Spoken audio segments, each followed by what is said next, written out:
conocido por ser uno de los pilotos que lo llevaba todo al máximo, de espíritu rebelde y a quien fue difícil disciplinarle de joven. La velocidad y el deporte motor como el esquí de montaña pudieron mesurar ese espíritu casi indomable. Jim Clark, Graham Hill y Jackie Stewart fueron compañeros de su época. Todos fueron galardonados y son considerados dentro de los grandes de la historia. Y todos coincidían en que Jochen Rindt era un enorme piloto, aunque para muchos su estilo se definía en dos palabras. Era el piloto que ganaba o se estrellaba. Bienvenidos al Gran Circo.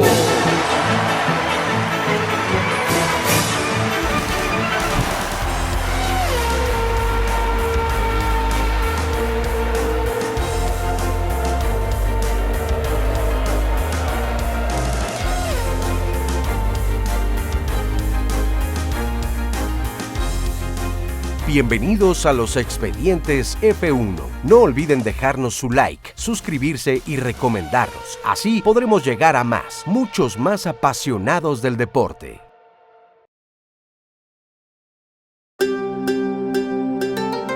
Jochen Rindt nació el 18 de abril de 1942 en Mainz, Alemania. Su padre era alemán y su madre austriaca, y una destacada tenista en su juventud.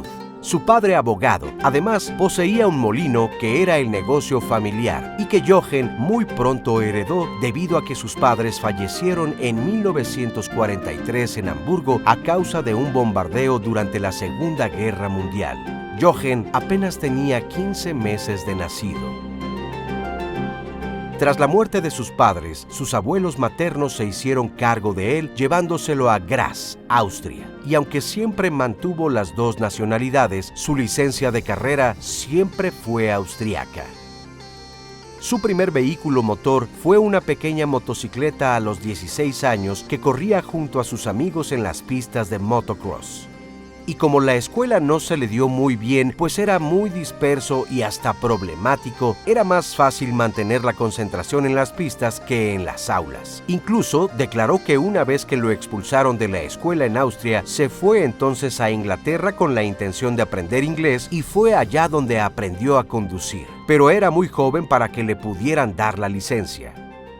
Regresó a casa siendo aún muy joven y desafortunadamente tuvo un accidente esquiando que ocasionó que se rompiera el cuello femoral. Dicha lesión provocó que tuviera múltiples operaciones y como consecuencia una pierna quedó 4 centímetros más corta que otra, razón por la cual a partir de ese momento siempre cojeó, de una forma muy leve, pero siempre lo hizo.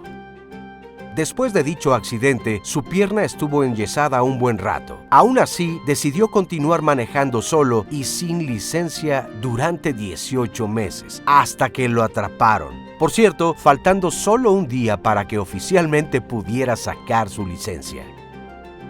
Si había un piloto al que Jochen admiraba, era al alemán Wolfgang von Trips, y en 1961 tuvo la oportunidad de asistir al Gran Premio de Alemania, donde corría Trips. Y ahí el interés que tenía por el deporte motor creció, y en cierta medida también porque los amigos con los que contaba gustaban del deporte. Dentro de sus amigos había uno de nombre Helmut Marko.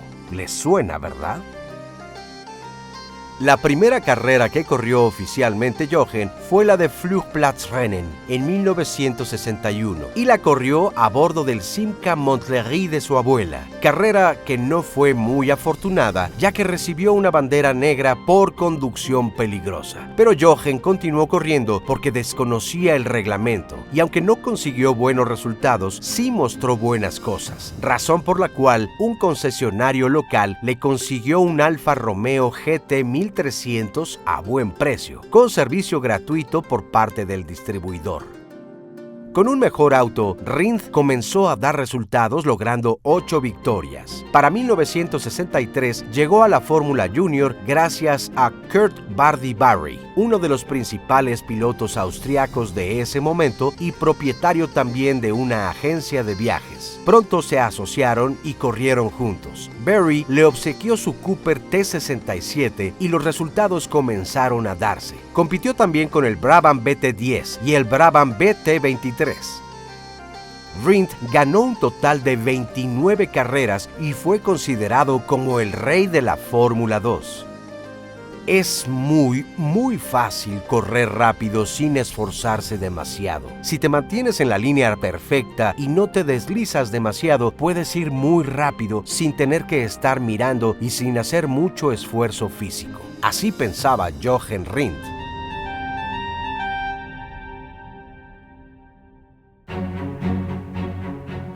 Su llegada a la Fórmula 1 se dio en 1964 y casualmente se dio en el Gran Premio de Austria en un Brabham BT11. Sin embargo, tuvo que retirarse y ese fue el único Gran Premio que pudo correr ese año.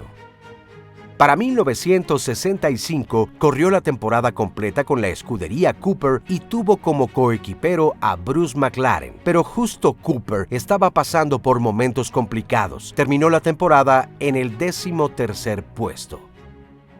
Pero algo que es de destacar es que ese mismo año obtuvo una de las victorias más prestigiosas y emblemáticas. Ganó las 24 horas de Le Mans. Para 1966, el cambio de reglamento le permitió a Cooper tener un mejor auto. Ahora, su coequipero era John Surtees. Jochen quedó tercero en el campeonato de pilotos. En 1967, las cosas no mejoraron. De hecho, solo pudo terminar 2 grandes premios y de nuevo quedó en la 13ª posición. Brabham había tenido 2 grandes temporadas, así que Rindt apostó por ellos. Pero ahora Brabham, con sus motores Repco V8, no tuvieron nada que hacer frente a los Cosworth, terminando en la 12ª posición. Aunque lo que ocurrió durante esa temporada impactó profundamente a Jochen Rindt. Uno de los mejores de todos los tiempos, el escocés Jim Clark perdió la vida en Hockenheim, Alemania. Jochen pudo ver lo que la gran mayoría observó. Si Jim Clark no está a salvo, ¿qué nos puede pasar? En 1968, además de continuar corriendo en la Fórmula 1 como la gran mayoría de los pilotos, corrió también en Le Mans, Indianápolis y otras categorías. Y en entrevista con Heinz Prüller, Jochen declaró: "Cada vez que corro en Indianápolis, siempre siento que voy hacia mi propio funeral". Para 1969 decide cambiar de escudería y llega a Lotus. Su coequipero ahora sería Graham Hill. Colin Chapman dijo una vez: "Todo mundo se da cuenta de que hay peligro en el automovilismo. Existe el elemento del azar. Es algo con lo que tenemos que vivir y aceptar. Es un deporte en el que los pilotos participan voluntariamente. Saben los riesgos que corren. Realmente no depende de nosotros tratar de cambiar eso. La gente continúa queriendo escalar montañas, navegar por todo el mundo sola y así sucesivamente. Esto solo es parte del esfuerzo humano. Algunas personas quieren hacer estas cosas e ir al límite". Tras la muerte de Jim Clark, Colin Chapman necesitaba un buen piloto y en 1969 Jochen Rindt deseaba más que nunca ganar el campeonato de pilotos.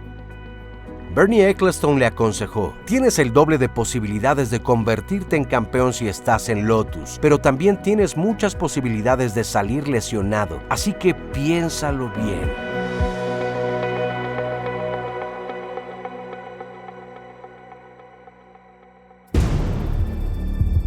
Gran Premio de España, 4 de mayo de 1969.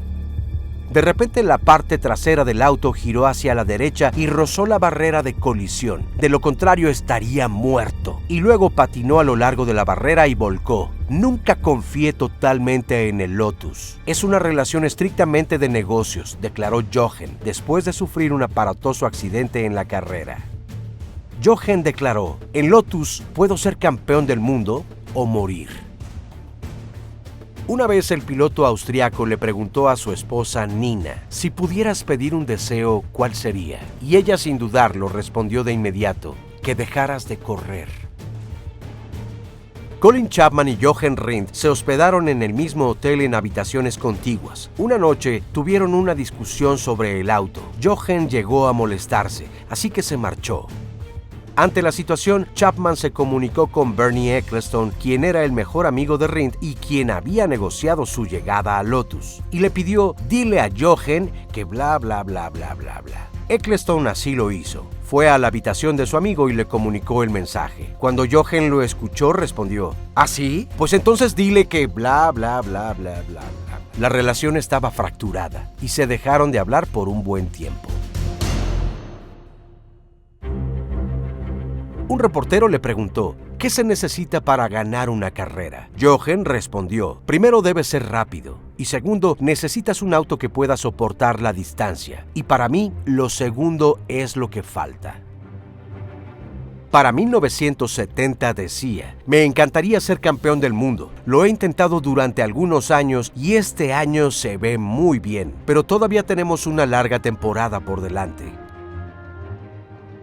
Después de haber ganado 4 carreras consecutivas en la temporada, a pesar de los múltiples problemas a los que se tuvo que enfrentar Jochen, sentía que era su momento. Y de hecho, se pudo haber coronado campeón en su Gran Premio de casa, en Austria. Obtuvo la pole position, pero no pudo terminar la carrera, dejando la consagración para la próxima.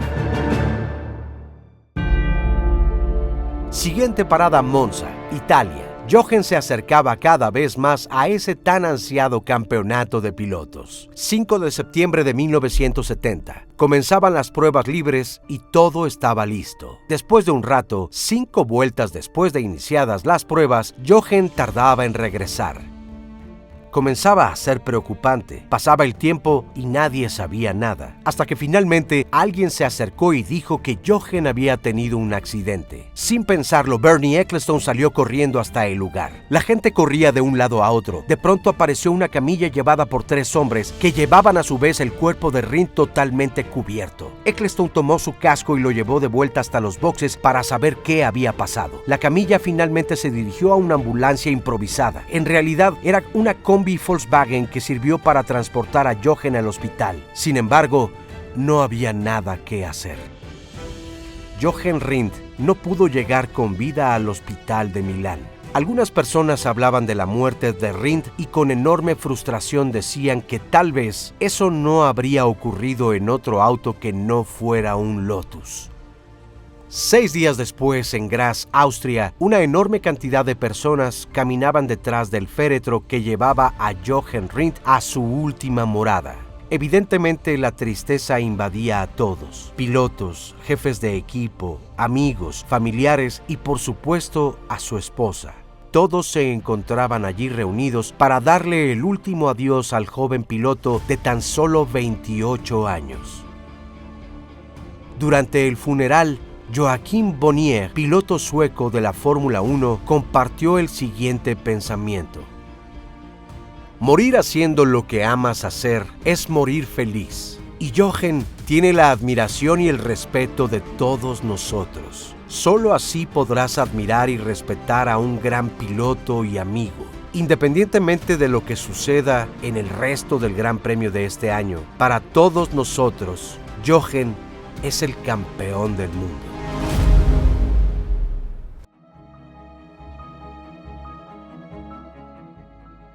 El piloto más cercano en los puntos era el belga Jacky Ickx, que estaba a tan solo 17 puntos. Sin embargo, no pudo superar a Rindt. Finalmente, el sueño de Jochen Rindt se había convertido en realidad. Obtuvo el campeonato de pilotos de la Fórmula 1, un trofeo que seguramente habría abrazado con enorme placer. Pero el destino tenía otros planes para él. Así, Jochen Rindt se convertía en el único campeón póstumo de la Fórmula 1. El 18 de noviembre de 1970, el trofeo de campeón le fue entregado a su viuda Nina Rindt, de manos de su amigo Jackie Stewart, en una ceremonia realizada cerca de la Plaza de la Concordia en París, Francia.